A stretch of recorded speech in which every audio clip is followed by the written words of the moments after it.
President Donald Trump and his calls for law and order. One pro-Trump rally took place outside the Kentucky Derby horse race in Louisville. A Black Lives Matter march will also be held nearby in memory of Breonna Taylor, a black woman who was shot dead by police in the city in March.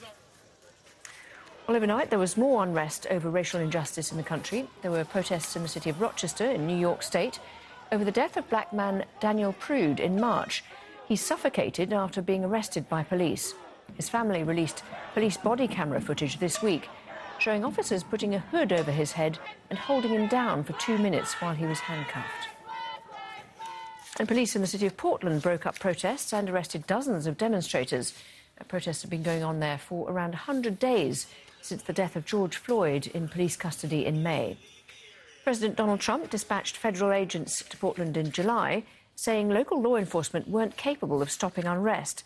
They were later withdrawn, but federal authorities have warned they could be sent back. I want to speak to Rob Reynolds in Los Angeles. Rob, a weekend of protests expected?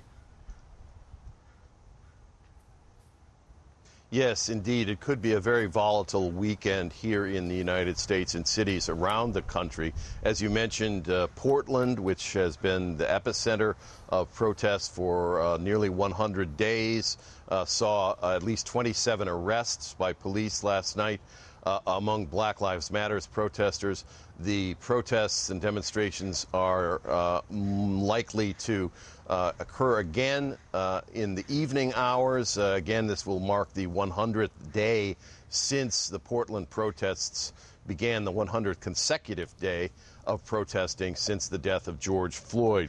Now, in another city which has seen the death of a black person at the hands of police, rival groups of protesters are gathering. This is Louisville, Kentucky, and today is the day that the Kentucky Derby will be run. It's the premier horse race in the United States, usually a glittering social event.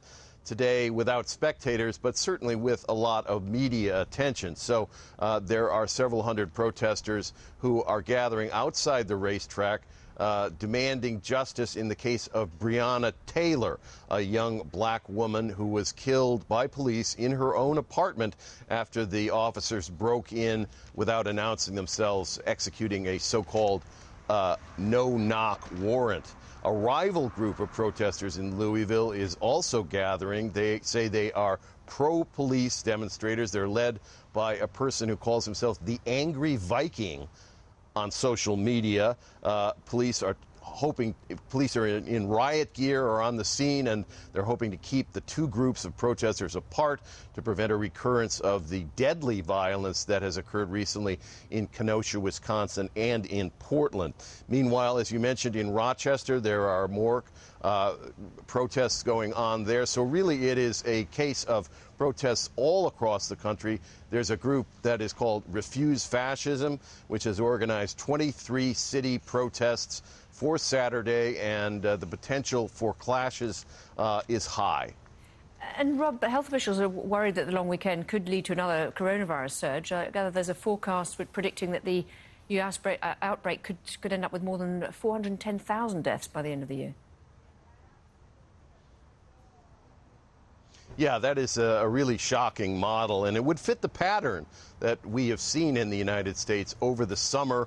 There were spikes in coronavirus infections and deaths following the 4th of July holiday and earlier the Memorial Day holiday, when people kind of let their guard down, went to beaches, went to parties, and so on. So public health officials are urging people not to do that on this weekend, the Labor Day weekend. Monday will be a day off for most people, a federal holiday.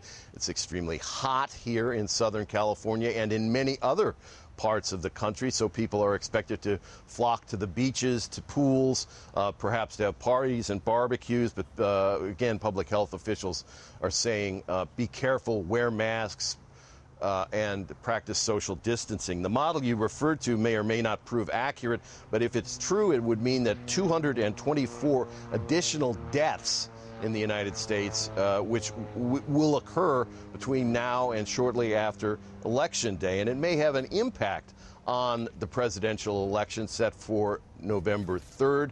President Trump has been promising a vaccine for COVID-19 perhaps in late October, but the head of his so-called Operation Warp Speed, responsible for developing vaccines, Dr. Moncef Slaoui, says that the prospect of a vaccine in October or November is, in his words, extremely unlikely. Rob Reynolds, thank you very much indeed.